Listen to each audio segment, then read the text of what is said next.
출애굽기 오늘 34장 28절에서 35절 말씀입니다. 35장부터 40장까지는 앞장에 있는 것의 반복입니다. 그래서 몇 개 중요 구절만 다룰 것 같습니다. 사실은 본문으로 생각해서 오늘 이거 마지막 시간이라 다름없습니다. 오늘 출애굽기 34장 28절 35절인데 제가 읽겠습니다. 같이 눈으로 따라 읽으시기 바랍니다. 모세가 주와 함께 밤낮 40일을 거기 있으면서 빵도 먹지 아니하고 물도 마시지 아니하였으며 그분께서 만약에 말씀 들고 10가지 명령을 그 판들에 기록하셨더라. 10계명입니다. 모세가 그 두 증거판을 손에 들고 시내산에서 내려오니 그 산에서 내려올 때에 모세는 자기가 그분과 말하는 동안에 자기 얼굴에 피부가 빛나던 것을 알지 못하였더라. 얼굴에 광채가 막 비친 거죠. 30절 아론과 온 이스라엘 자손이 모세를 보니 보라 그 얼굴에 피부가 빛나매 그들이 그에게 가까이 하기를 두려워하더라. 모세가 그들을 부르매 아론과 회중의 모든 치리자가 모세에게 돌아오고 모세가 그들과 말하니 그 뒤에 온 이스라엘 자손이 가까이 오므로 그가 주께서 시내산에서 자기에게 말씀하신 모든 것을 그들에게 명령으로 주니라. 율법이 이제 드디어 완전히 주어졌습니다. 33절 모세가 그들에게 말하기를 마치고 베일로 자기 얼굴을 가렸더라. 그러나 모세가 주 앞에 들어가서 그분과 말할 때에는 나올 때까지 베일을 벗고 있다가 나와서는 명령하신 것을 이스라엘 자손에게 일렀으며 35절 다 같이 읽습니다. 이스라엘 자손이 모세의 얼굴을 보고 모세의 얼굴에 피부가 빛나는 것을 보므로 모세가 그분께 말씀을 드리러 들어가기까지 다시 베일로 자기 얼굴을 가렸더라. 베일로 얼굴을 가렸다. 얼굴을 가린 모세입니다. 오늘 베일로 얼굴을 가린 모세. 베일로 얼굴이다. 이 베일이라는 단어가 그냥 베일로 그냥 음력을 한 것도 있고 휘장으로 번역한 것도 있고 너울로 번역한 것도 있습니다. 지금 우리 흠정의 성경에는 영어로는 다 베일인데 휘장, 너울, 베일 이렇게 되어 있습니다. 잠깐 기도합시다. 위대하시고 거룩하신 하나님 아버지, 저희가 주께로 돌아섬으로 말미암아 저희 마음을 가리고 있던 모든 베일들을 벗겨주심을 감사합니다. 하나님 아버지 영광의 주 예수를 서로 아는 빛을 저희 가운데 허락해 주심을 감사합니다. 아버지 하나님 저희 얼굴의 피부에서 모세의 얼굴에 나는 그런 광채가 나지 않더라도 저희 속사람의 주님께서 참 영광의 주께서 빛을 비춰주시고 빛을 발하주셔서 날마다 새롭게 되게 하시고 저희 속에 활날 타오르는 등불처럼 빛이 비춰지게 하여 주시기를 원하오며 그 빛을 모든 사람들이 볼 수 있도록 인도하여 주시기를 간구합니다. 거룩하시고 위대하신 하나님 아버지, 이 시간 성도의 마음을 모아주시고 온 정신을 집중해서 힘을 다하고 마음을 다하고 성품을 다하고 혼을 다해서 하나님의 말씀을 주의 깊게 듣게 하여 주시고 이 말씀들을 모두 듣고 믿음으로 화하게 하시고 또 믿음의 행위가 또 뒤따르게 하여 주시기를 원하오며 믿음의 선한 열매들이 뒤따르게 하여 주시기를 간구합니다. 위대하시고 거룩하신 주님께서 참으로 전도자의 수레에 복을 주셔서 참으로 이 말씀이 채찍같이 다음에 단단히 박힌 목같이 저희 마음 가운데 임하게 하여 주시고 또 거룩하신 주님께서 이 말씀의 양식이 저희를 먹여서 저희가 든든히 시험을 없는 그런 시간 되게 하여 주시기를 간구합니다. 모든 성도들이 말씀이 지금 현재 자신의 실생활과 자신의 삶에 실제적으로 적용할 수 있는 큰 은혜가 있도록 도와주시고 또 현재적으로 적용이 되지 않더라도 마음의 힘을 얻고 영의 기운을 얻어서 서시하는 힘을 얻음으로 말미암아 영적인 분별력을 덧입고 또 그렇게 주님의 뜻대로 좀 인정을 받는 그런 귀한 시간이 되도록 은혜 베풀어 주시기를 간구합니다. 아버지 하나님 오늘 함께하지 못한 최선교사님을 기억해 주시고 멀리 다른 교회에 아버지 하나님 방문하게 되셨는데 모든 믿음의 좋은 결과들이 있도록 도와주시고 중국으로 떠나시기 전에 아버지의 마음의 준비를 잘하고 많은 선교사들에게 또 힘을 줄 수 있는 그런 시간이 되도록 아버지께서 그런 기회를 제공해 주시고 또 모든 선한 손길들을 모아주시기를 원합니다. 감사를 드렸고 예수를 섬기답니다. 아멘. 이 모세는 하나님의 부름을 받고 처음에 산에 올라가서 40일을 있었습니다. 하나님 친히 돌판에 율법을 써서 이제 그에게 주었습니다. 그가 산에 올라갈 때 미리 비상식량을 준비해서 어깨에 짊어지고 갔다거나 따로 음식을 해 먹었다는 것은 상상할 수 없는 일입니다. 모세는 하나님 앞에서 산에서 40일간 금식했습니다. 이 금식 방법은 어느 날 소위 금식 기도한다는 사람들의 금식 방법과는 많이 다릅니다. 신명기 9장 9절에 보면 그때 내가 돌판 들고 주께서 너희와 맺으시는 언약의 돌판들을 받으려고 산에 올라가 밤낮 40일을 산에 가며 빵도 먹지 아니하고 물도 마시지 아니하였더라. 빵도 먹지 아니하고 이 무상히 금식이죠. 물도 마시지 아니하였더니 이건 사실 좀 불가능한 일입니다. 40일을 물 안 먹으면 이거는 금식하는 사람들 중에 누구 이렇게 하는 사람 아무도 없습니다. 모세는 그렇게 했습니다. 정상적인 사람이라면 이런 상황에서 혼자 걸을 힘도 없거니와 생사간의 기로에 왔다 갔다 하기 마련입니다. 그리고 오랜 시간을 미음이나 죽을 먹으면서 몸을 회복해야 합니다. 40일 금식을 하고 내려온 후에 모세는 백성들의 범죄 현장을 목격하고 오히려 쉰 것이 아니라 더 바쁜 시간을 보내야 했습니다. 그리고 다시 돌판을 만들어서 또 산으로 올라갔습니다. 그는 연이어 40일 금식을 했던 것입니다. 40일 금식하고 또 40일 금식을 갔습니다. 일반적으로 이런 일은 육신에 무리를 줘가지고 몸에 무리를 주어서 죽음에 이르게 하기 십상입니다. 많은 사람들이 주님께서 광야에서 행하신 40일 금식을 모방해서 40일 금식기도에 도전하는 경우를 봅니다. 성례의 권능을 얻기 위해서 사역을 앞둔 목회자들이 주로 많이 행하는 일이기도 합니다. 그런 분들은 40일 금식한 후에 대부분 반쯤 죽은 상태로 나옵니다. 제가 아는 큰편안교회 목사님도 40일 금식하고 한양대 병원으로 실려갔습니다. 금식 바로 한양대 병원으로 응급실 실려가셨대요. 뭐 그런 건 허다합니다. 반쯤 죽은 상태로 옵니다. 곧바로 병원으로 실려가고 미음이나 죽으로 회복하는데 40일 더 걸립니다. 그런데 모세의 얼굴은 정반대로 오히려 빛이 났습니다. 그는 연이은 40일 금식에도 불구하고 얼굴에 광채가 나, 빛이 났습니다. 내려올 때 빈손으로 허우적거리며 기어 내려온 거 아닙니다. 돌판 2개 들고 내려왔습니다. 사람의 힘으로 하는 일과 하나님의 뜻대로 하는 금식에는 엄청난 차이가 있습니다. 백성들이나 장로들 중에 누가 산에 올라가서 탈진에 있는 모세를 얻고 왔다든가 뭐 들것이 실어 온 것이 아니라 그는 당당히 걸어서 돌판 들고 걸어서 내려왔습니다. 그는 무거운 2개의 돌판을 들고 유유히 걸어서 내려왔습니다. 하나님의 백성들은 육신의 음식 외에 육신의 음식을 먹지 않는데도 또 다른 먹는 음식이 있음을 알아야 됩니다. 이게 핵심입니다. 육신의 음식 말고도 우리의 건강을 유지할 수 있는 무언가가 있을 수 있다는 것. 있을 수 있는 게 실제 있다는 것이죠. 그게 모세가 증명해 준 겁니다. 힘을 주는 것은 육신의 음식이 전부가 아닙니다. 하나님과의 친교는 땅에서 나는 어떤 기름진 음식보다 더 몸을 강건하게 할 수 있음도 알아야 합니다. 하나님의 말씀은 영의 양식입니다. 사람은 빵으로만 사는 것이 아니라 하나님의 입에서 나오는 모든 말씀으로 사는 법을 배우지 못하면 그는 짐승과 다를 바 없습니다. 하나님의 입에서 나오는 모든 말씀으로 이것이 양식이란 겁니다. 이 법을 배우지 못하면 사람은 육신의 음식, 땅에서 나는 음식만을 오직 양식으로인 줄 알고 사는 그런 동물과 다를 바가 없습니다. 이스라엘이 광야 40년 동안 광야에 여행을 하면서 하나님께서 가르쳐준 첫 번째 한 가지가 뭐냐면 땅의 음식이 전부가 아니라는 것이었습니다. 하나님에서 나오는 모든 말씀으로 사는 줄 너희가 알게 하려 하기 위해서다 했습니다. 그래서 그들을 줄이기도 하시고 하늘에서 내려오는 만나를 먹게도 하셨습니다. 욥이 일찍이 고백한 대로 욥기 23장 12절에 내가 그분의 입술의 명령에서 돌이키지 않냐고 내게 필요한 음식보다 그분의 입의 말씀들을 더 귀시 여겼도다 했습니다. 내게 필요한 음식보다 그분의 입의 말씀들을 더 귀시 여겼도다. 이 말씀이 우리의 묵상이 되고 삶의 좌표가 되기를 빕니다. 성경은 단지 읽는 책이 아니라 눈으로 보고 읽는 책이 아니라 먹는 책임을 알아야 됩니다. 기도를 하는 일이 매우 중요하지만 그것이 기도 자체가 우리의 양식이 되지는 않습니다.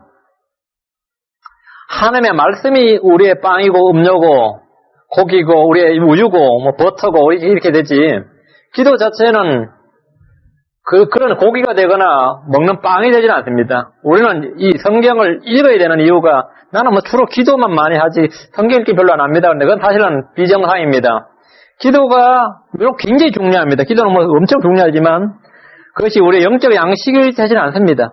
우리는 설교를 잘하기 위해서 전도를 잘하기 위해서 또는 누구를 잘 가르치기 위해서 지식을 얻기 위해서 등등의 다양한 목적보다 성경 그 자체가 나의 영적 건강과 성장과 생존을 위한 양식이기 때문에 먹는다. 그것이 우선이어야 됩니다.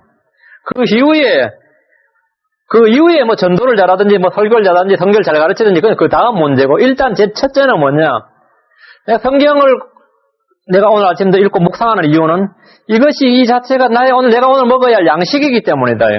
이것을 내가 먹어야 내 건강이 나 영적 건강이 유지가 되고, 나의 영적 성장이 있고, 내가 생존을 할 수 있다.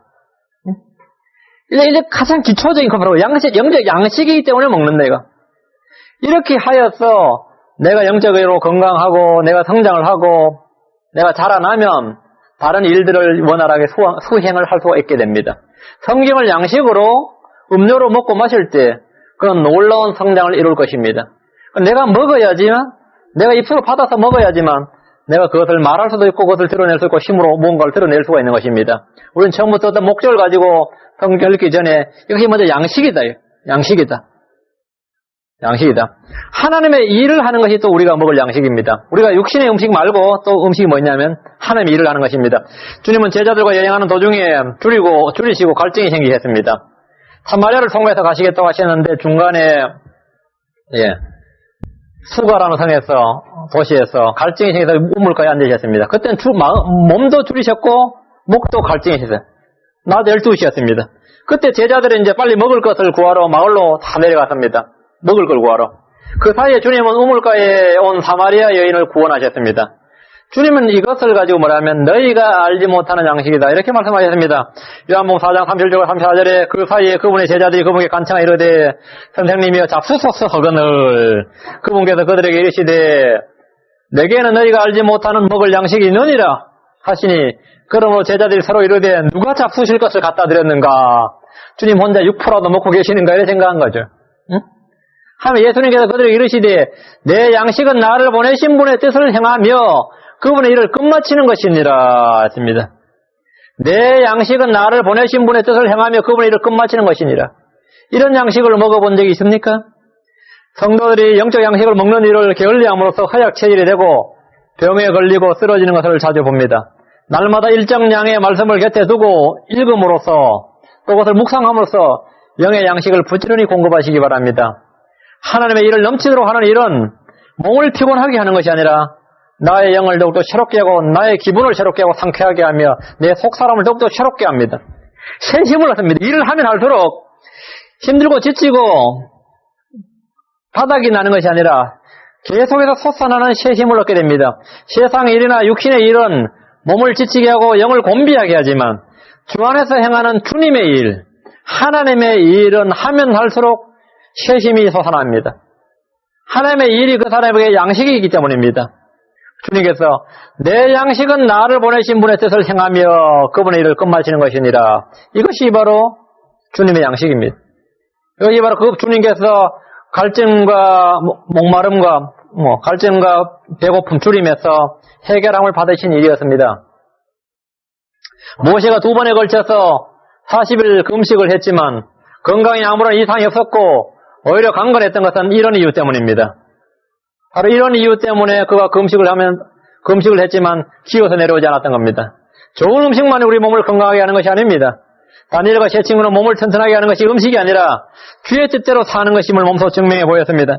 다니엘 1장 11절 15절에 청하오니 당신의 종들을 열흘 동안 시험하사 사람들로 하여금 우리에게 콩을 주어 먹게 하고 물을 주어 마시게 한 뒤에 당신 앞에서 우리 얼굴과 왕이 정해준 음식을 먹는 아이들의 얼굴을 관찰하게 하시고 당신이 보는 대로 당신의 종들에게 행하소서 하며 그가 이 일에서 그들의 말에 동의하여 열흘 동안 그들을 시험하더니 열흘이 끝났을 때에 그들의 얼굴이 왕이 정해준 음식을 먹은 모든 아이들보다 더욱 아름답고 살이 더욱 기름지게 보이니라 했습니다. 콩과 물만 먹었는데 산의 진미를 먹은 아이들보다 얼굴이 더 기름지고 참 말이 안 되죠. 콩은 이게 물론 지용성, 수용성 할 때 지방지 그런 게 많다 하더라도 이게 잘 좀 콩기름이 낀다는 건 잘 없잖아요. 그건 더 기름졌다잖아요. 더욱 아름답고 살이 더욱 기름지게 보이니라. 육신의 음식이 다 음식이 아니라는 겁니다. 콩과 물을 먹은 아이들이 왕이 정해준 음식을 먹은 아이들보다 더욱 아름답고 더욱 기름지게 보였대요. 탐식은 우상 숭배입니다.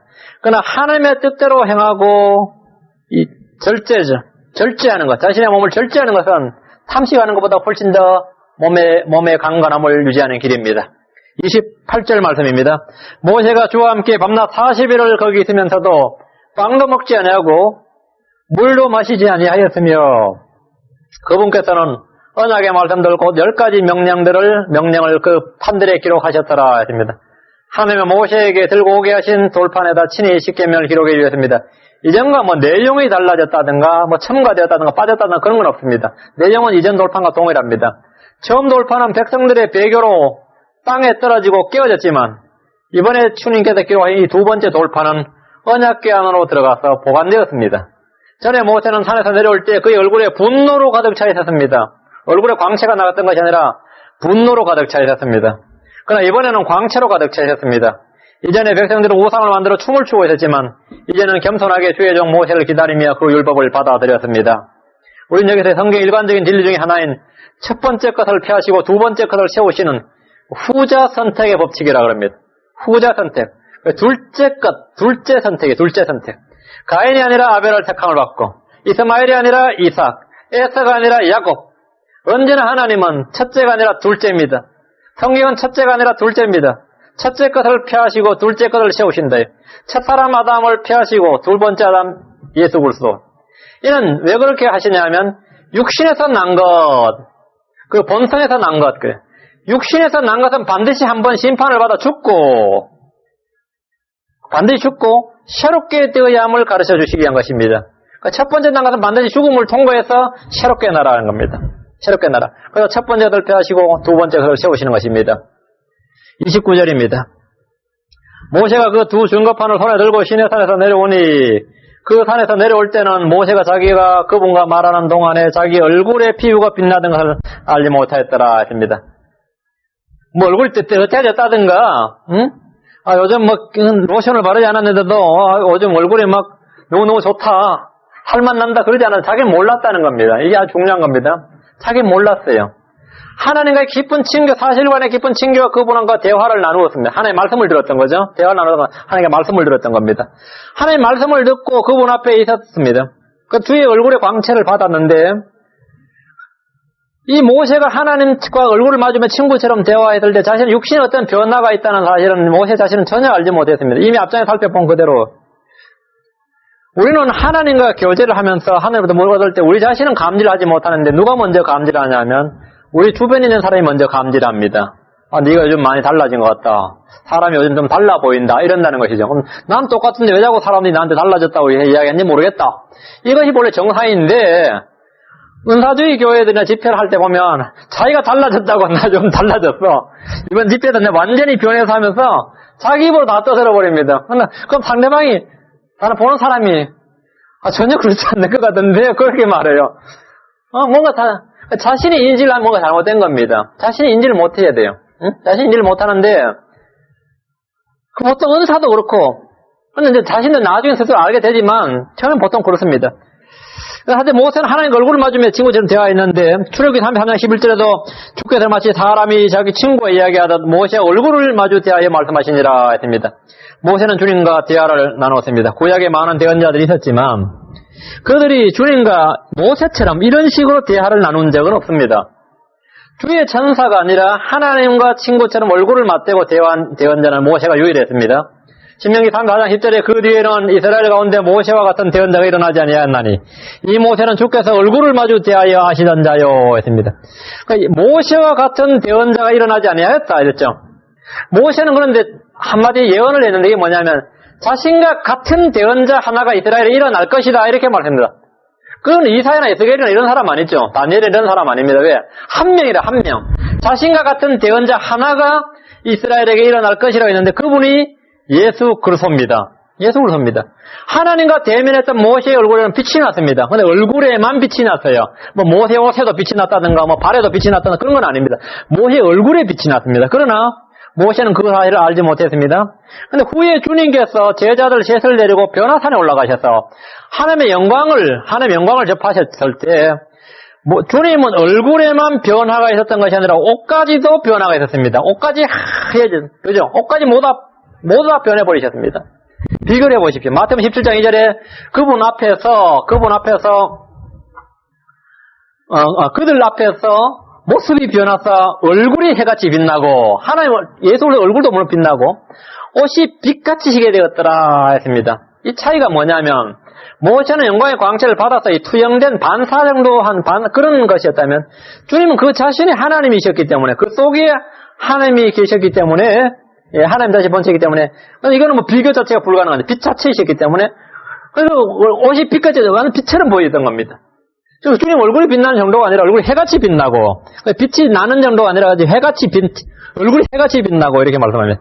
주님은 육신을 입고 땅에 계셨지만 언제나 하나님 안에 계셨고 하나님은 주님 안에 거하고 계시기 때문입니다. 그래서 나는 하나님 안에 있다. 하나님은 내 안에 계시다. 아버지가 내 안에 계시다. 지금 늘 하신 말씀입니다. 우리는 장차 모세와 같이 변하는 것이 아니라 주 예수 그리스도와 같이 변할 것을 믿습니다. 고린도서 3장 18절에 그러나 우리는 다 가리지 않는 얼굴로 거울을 보는 것 같이 주의 영광을 바라보며 같은 형상으로 변화되어 영광에서 영광에 이르렀음나니 이것은 주의 영으로 말미암은 것이니라. 영광에서 주의 영광을 바라보며 같은 형상으로 변화되어 영광에서 영광에 이르렀나니 했습니다. 여기서 구약과 신약의 차이를 볼 수 있습니다. 우리는 육신의 얼굴에 광채가 나는 것이 아니라 우리 속 사람이 날로 새롭게 변화되고 거기서 빛이 납니다. 성도가 되었다고 해서 얼굴에 광채가 나는 일은 없습니다. 물론 인상이 펴지고 얼굴이 밝아지고 기쁨과 평강이 넘치는 예는 많지만 모세처럼 얼굴에 광채가 번쩍번쩍 난다 그런 경우는 없습니다. 그런 사람 없죠? 예, 그런 사람 없습니다. 하지만 우리 속 사람은 영광에서 영광으로 변화되며 빛을 발합니다. 성도들은 속에서 타오르는 빛을 밖으로 드러내는 자들입니다. 빛의 자녀들로서 빛을 보여줄 수 있어야 됩니다. 어떻게 얼굴이 빛날 수 있는가? 이건 좋은 화장품을 쓴다고 될 일이 아니고 우리 영 안에 빛이신 주 예수 그리스도 빛의 말씀, 그 생명의 빛을 받아야 돼. 근데 이 빛을 품고 있어요. 그래서 성령의 기름이 활활 타올라야 됩니다. 성령의 기름이 부어지고 말씀이 불처럼 타올라야 돼요. 그때 등불처럼 우리가 빛이 나는 겁니다. 우리 몸은 그냥 등이 되는 것입니다. 누가복음 12장 35절에 너희 허리에 띠를 띠고 너희 등불을 타오르게 하며 이랬습니다. 꺼져가는 심지처럼 연기만 내는 성도이 되면 안 되고 우리가 타오르는 등불처럼 그렇게 활활 타올라서 빛이 온 세상에 빛이 비춰져야 됩니다. 등잔대 위에 있는 등불처럼 아무도 말통 아래 등을 두지 않는다 했습니다. 우리는 바로 가려질 수 없는 등불처럼 그렇게 활활 타올라서 모든 사람들이 빛을 볼 수 있도록 하라는 겁니다. 우리 안에 먼저 빛을 받아야 됩니다. 주께서 자신의 얼굴빛을 비추어 주실 때 우리는 빛을 발할 수 있습니다. 죄인들의 마음은 흑암처럼 어둡습니다. 빛을 창조하신 하나님은 우리 마음속에 빛을 비추어 주신데 그 빛을 받음으로써 우리는 얼굴에 빛이 나는 것입니다.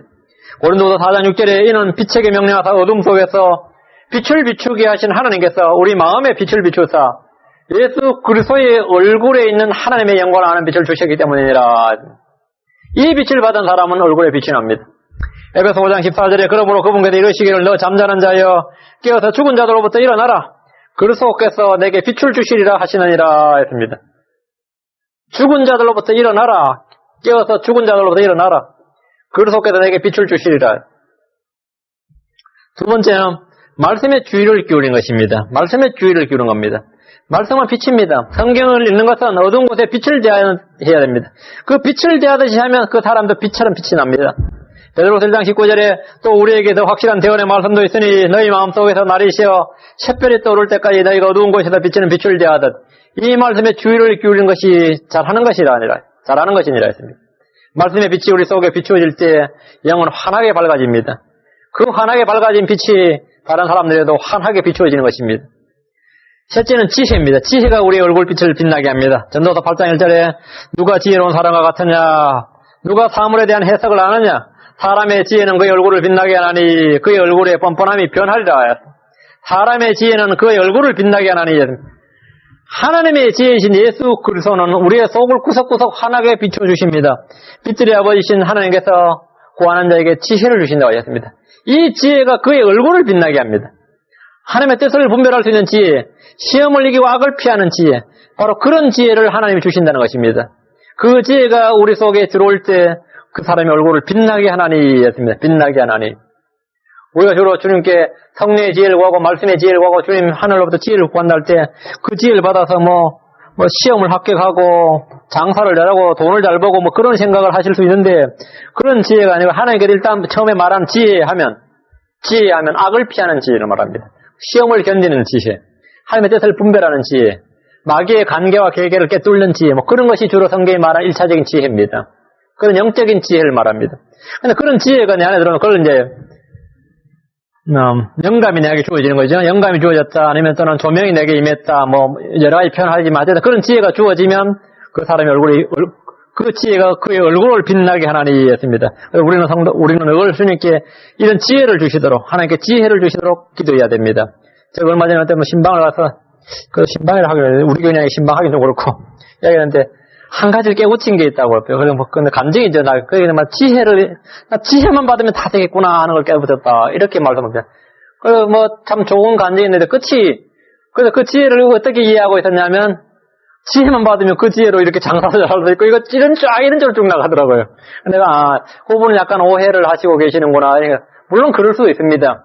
지혜를 잘할 때, 하나님께 지혜를 얻을 때, 얼굴이 빛난다 할 때는, 아이디어가 번뜩번뜩 떠오르고, 그럴 수도 얼마든지 있습니다. 있겠지만, 1차적으로 가장 기본적으로는 하나님의 말씀을 읽을 때 이거 뜻을 깨닫는 지혜를, 그런 걸 말합니다. 하나님의 말씀을 읽을 때, 이전에는 안 들어왔는데, 이제는 들어온다. 예전에 선하게 분별 잘해서 지금은 분별력이 분명하게 생긴다. 옛날에는 그게 죄인지 잘 몰랐는데 지금은 그걸 알게 되겠다. 옛날 내가 하는 행동이 왜 잘못인지 몰랐는데 지금 알게 됐다. 이런 것들을, 그것이 왜 하나님께서 미워하시는 말인지 내가 알게 됐다. 하나님의 마음을 이해하게 되는 것.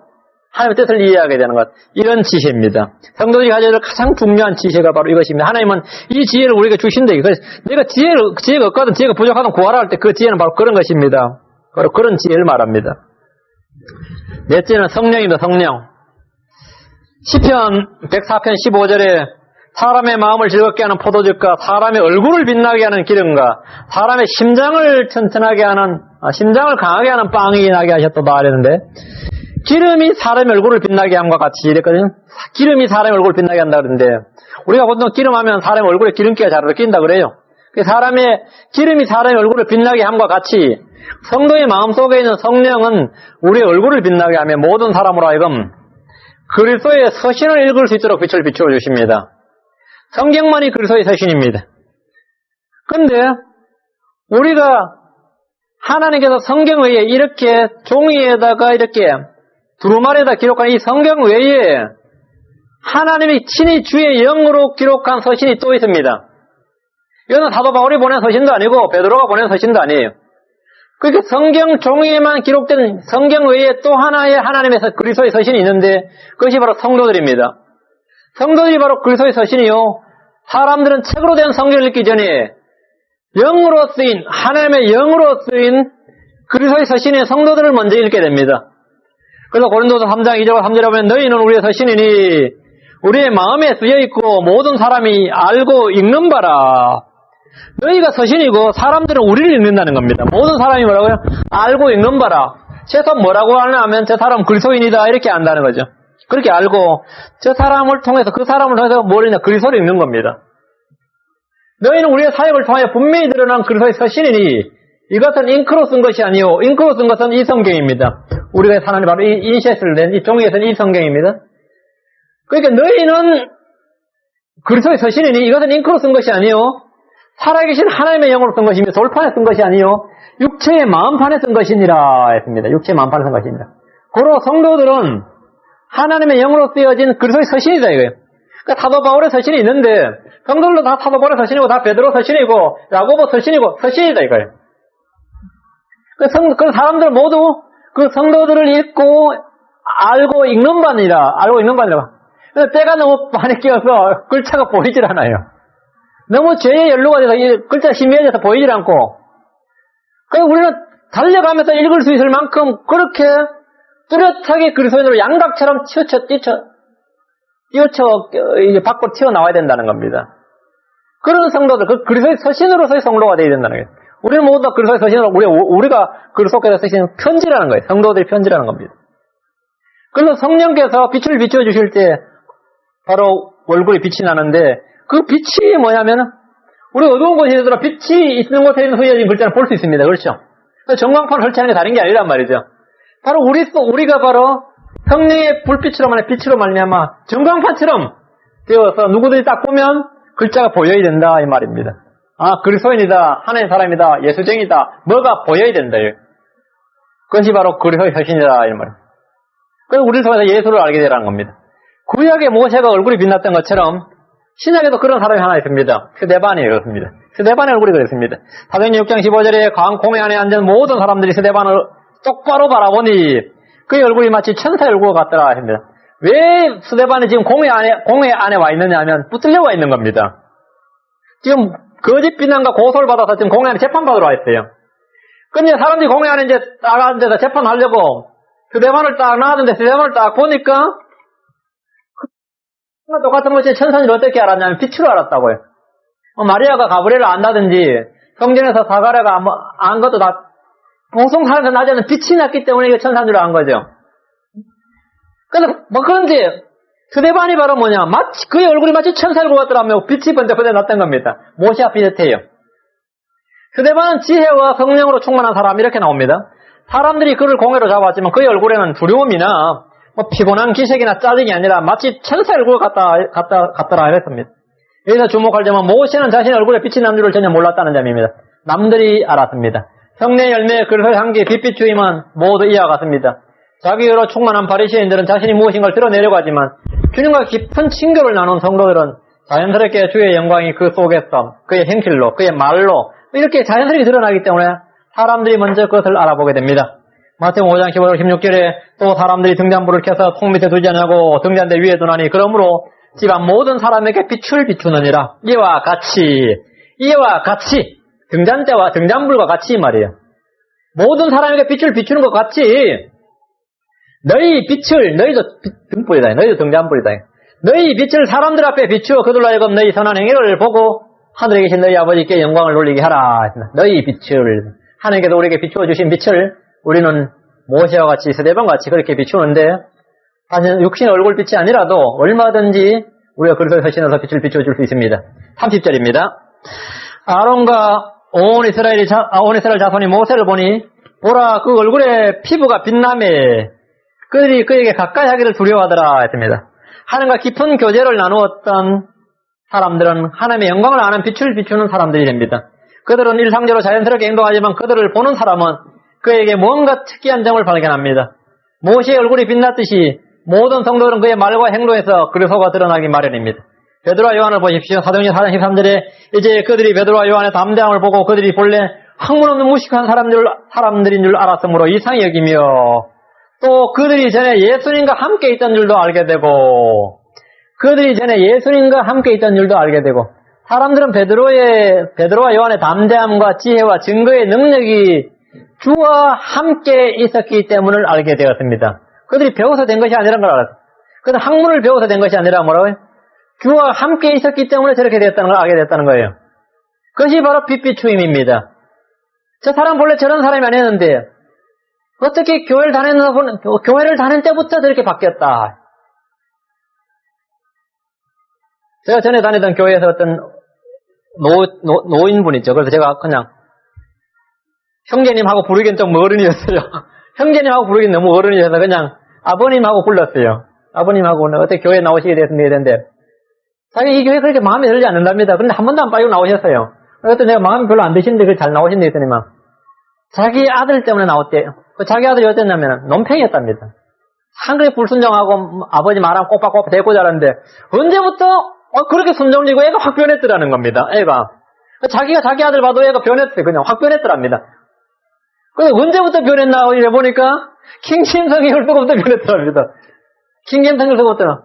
그래서 자기 처음으로 킹잼성에 관심을 가졌대요. 그래서 자기 교회는 킹잼성이 안 되는데 물어봐도 킹잼성에 쓰는 교회가 서울에 없더랍니다. 그때 그렇게 아들한테 물어봤더니만 킹잼성에 쓰는 교회 지금 서울에 별로 없고 자기가 있는 교회를 이야기해서 그래서 나오게 됐대요. 아들이 빛을 비춘 거예요. 그 나와보니까 막 그렇게 교회가 막 비판도 잘하고 요리하니까 그렇게 마음에 들지는 않는데 사실 다른 거는 별로 모르겠는데 하여튼 사람을 바꾸는 능력이 이 교회는 있다. 이건 자기가 알게 됐다. 그렇게 사람을 바꿔놓더라 이거. 응? 언제나 그리 전에 예수님과 함께 있던 줄도 알게 되고 주님과 빛 가운데 걷는 사람, 주님의 빛 가운데 걷는 사람들은 빛을 숨길 수가 없게 됩니다. 주님의 말씀을 받은 자가 증거하지 않을 수가 없는 것과 마찬가지로 주님과 빛의 교제를 하는 사람은 어둠 속에 거할 수가 없고 빛을 숨길 수가 없습니다. 사람들은 모세가 얼굴에 빛을 발하니까 가까이 하길 두려워했다고 했습니다. 그죠? 30절에. 이는 왜 그러냐면 모세의 직무가 사망의 직무며 정죄의 직무였기 때문입니다. 고린도서 3장 7절과 9절에 그러나 돌에 서서 새긴 사망의 직무에도 영광이 있어서 이스라엘 자손이 모세 얼굴이 없어질 영광으로 인해 그의 얼굴을 똑바로 쳐다보지도 못하였거늘 하물며 영의 직무에는 더욱 영광이 있지 아니하겠느냐. 이는 정죄의 직무도 영광이 될진데 의의 직무는 영광이 더욱 뛰어나기 때문이니라. 그 영광이라는 뜻이 이제 빛을 비추는 거죠. 영광이 드러난 거니까. 그러니까 사망의 직무, 정죄의 직무라고 그랬단 말이죠. 모세는 가슴에 하나님이 새겨준 돌판을 두 손으로 꽉 잡고 있었습니다. 그의 양손에 율법을 안고 있었습니다.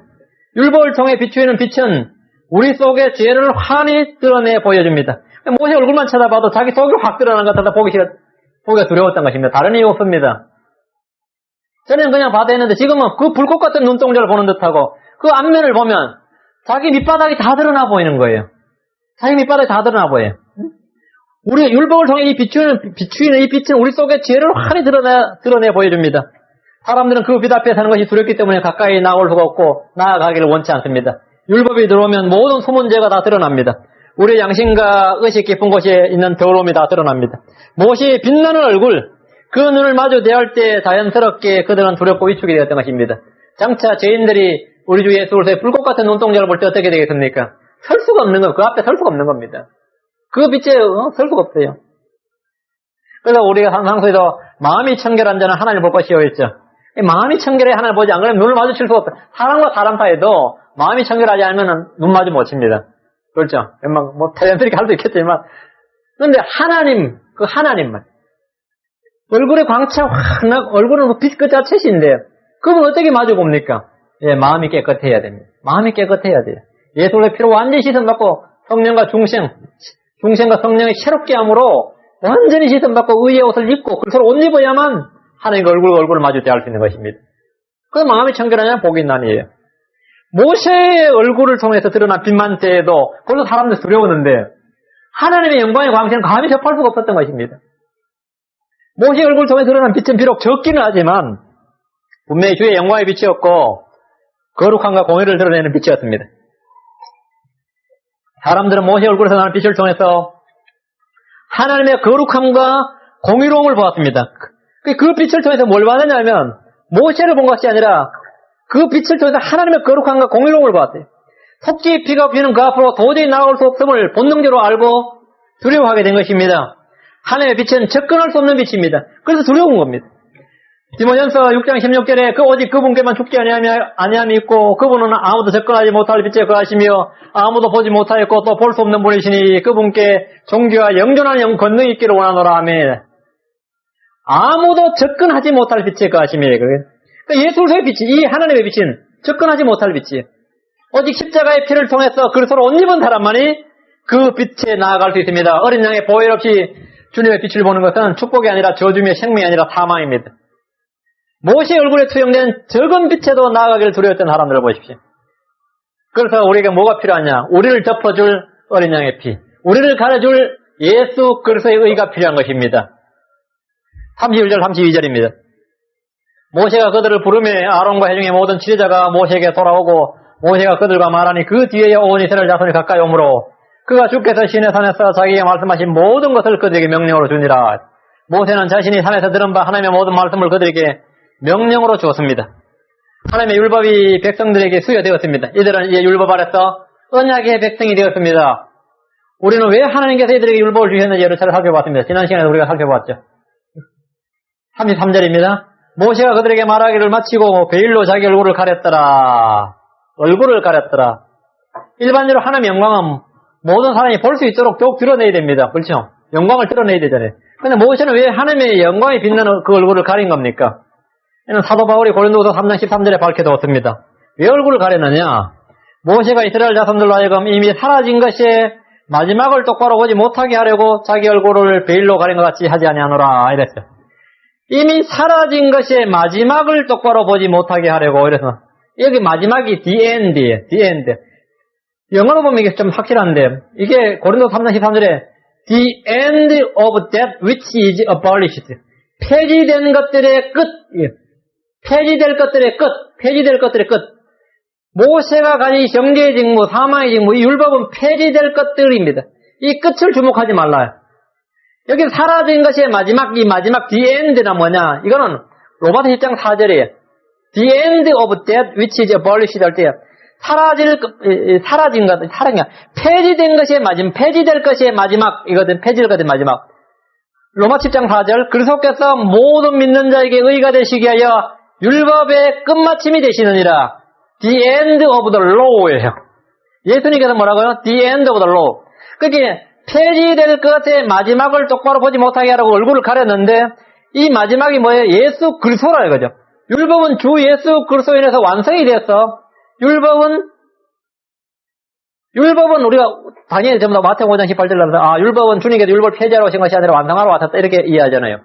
맞는 말인데, 율법은 완성되는데 율법은 어떻게 하면 완성으로 인해서 폐지되는 겁니다. 이 폐지라는 의미를 잘 알아야 돼요. 폐지라는 것은 무용하다 없애버렸다. 그 모든 이렇게 한 것이 아니라 그것을 다 성취함으로써 소용없게 된 것을 이제 그 의미에서 폐했다는 뜻이지. 우리가 어떤 법을 폐지해도 사람들이 뭘 폐지하다 없애버릴 때 그래서 폐했다는 것이 아닙니다. 하나님은 그렇게 예수를 속에는 단 한 구절, 단 한 소절도 율법을 그런 식으로 폐한 것은 없습니다. 단 한 소절까지도 주님은 다 그것을 자신의 몸으로, 자신의 온몸으로 이루심으로써 폐하신 거죠. 그 완성을 통한 폐지죠. 그래서 뭐냐가 율법의 끝마침이 되셨느니라 이랬대요. 끝마침이 되시느니라 이랬습니다. 그러니까 율법은 연약해서 할 수 없는 일을 그리스도의 십자가로서 폐했다 했죠. 율법이 폐해졌다는 것은 율법을 무시하고 폐해졌다는 것이 아니라 성취를 통한 폐하짐입니다. 이건 7장 18절에 앞서 나가던 명령은 구약은 말이에요. 연약함과 무익함으로 인하여 진실로 폐하여졌나니 했습니다. 폐하여졌나니. 또 에베소 2장 15절에도 원수되게 하는 것과 규례들에 수록된 명령들 율법을 자기 육체로 없애셨으니 뭐라고요? 율법을 자기 육체로 없애셨으니 이것은 이 둘을 자기 안에서 하나의 새 사람으로 만들어 화평을 이루게 하시고 그 자신의 몸을 통해서 자기 육체로 뭐라고요? 예, 다 이거 율법의 저주와 율법의 모든 걸 다 완성하셨단 말이죠. 그래서 없애인 거죠. 그 손으로 쓴 규례를 다 없앴다 그런 말이에요. 모세는 이런 사실을 알고 이스라엘 백성들이 없어질 영광에 주목하지 못하도록 얼굴을 가린 것입니다. 그래서 이 가려진 이제 율법의 얼굴이 이 율법의 영광이 가려졌는데 이것을 언제 벗겨지느냐? 예수님을 통해 자신의 얼굴을 돌릴 때 그 베일이 벗겨진다는 겁니다. 율법은 주 예수께서 오실 때까지 그들을 제 아래 가둬두고 그리스도께로 인도하는 역할을 했습니다. 율법을 통해 그들은 자신들이 죄인임을 깨닫게 되고 하나님의 공의와 거룩함을 알게 되었습니다. 율법의 완성자시요 마침이신 예수를 통해서 그들은 율법의 저주에서 벗어나고 율법에서 해방이 됩니다. 그러나 유대인들은 이 진리를 깨닫지 못한 채 아직도 율법을 외치고 있습니다. 고린도서 3장 14절에서 16절. 그러나 그들의 마음이 가려 있으니 이는 이날까지도 옛 상속언약의 말씀을 읽을 때에 율법을 읽을 때 말이에요. 바로 그 베일이 벗겨지지 아니한 채 남아있기 때문이라. 그 베일은 그리스도 안에서 없어졌으나 그 예수 그리스도께서 율법의 마침이 되시고 율법을 폐하심으로 말미암아서 없어졌어요. 이날까지도 모세의 글을 읽을 때 그 베일이 그들의 마음을 덮고 있도다. 그럼에도 불구하고 그들의 마음이 주께로 돌아서면 그 베일이 벗겨지리라. 34절 35절입니다. 그러나 모세가 주 앞에 들어가서 그분과 말할 때는 나올 때까지 그 베일을 벗고 있다가 나와서는 명령하신 것을 이스라엘 자손에게 일렀으며 이스라엘 자손이 모세 얼굴을 보고 모세 얼굴에 피부가 빛나는 것을 보므로 모세가 그분께 말씀을 드리러 들어갈 때까지 다시 베일로 자기 얼굴을 가렸더라. 모세는 하나님 앞에서 베일을 벗었고 사람들 앞에서는 베일로 자신의 얼굴을 가렸습니다. 모세가 쓴 이 베일은 예수를 믿지 않는 유대인들의 마음에 덮어졌어. 아직도 벗겨지지 않고 있습니다. 그들의 마음이 주께로 돌아서는 순간에 그 베일이 벗겨진다 이렇게 되어 있습니다. 성경에서 베일이 의미하는 것을 살펴보면 첫째 베일은 예수의 몸입니다. 10장 20절에 이 길은 그리스도께서 그분께서 우리를 위하여 휘장 곧 자기 육체를 통해 거룩히 구별하신 것이라 했는데 휘장 곧 자기 육체 이래죠. 휘장이 영어로 베일입니다. 우리말로 베일, 휘장, 너울 다 같은 말입니다. 예수님의 이제 베일하면 예수님이 자신의 몸을 베일인다. 그래서 휘장이 갈라졌다는 말은 자신의 몸이 갈라졌다 이 말이에요. 그 십자가에서 자신의 몸이 죽으심을 통해서 휘장이 갈라지는 것이죠. 그래서 자신의 몸을 통해 휘장이 갈라지면서 하늘로 가는 지성소로 들어가는 길이 열렸던 것처럼 자신의 십자가를 통해서 모든 성도가 하늘의 지성소로 들어가는 바로 길이 열려진 것입니다. 하나님을 곧바로 대면할 수 있게 되었다 이 말입니다. 둘째로 베일은 하나님이 만드신 이 온 우주를 두루마리처럼 말아버리신다 할 때 이 베일로 의미합니다. 두루마리처럼 펴시고 두루마리처럼. 셋째는 그리스도께서 죽으시고 부활하시면 우리는 더 이상 예수를 육체로 알지 않는다는데 베일이 벗겨졌다 할 때. 육체를 입으신 주님께서 영광으로 드러나셨기 때문에 그 부활하신 예수를 마음으로 영접할 때 베일이 벗겨진다 그럽니다.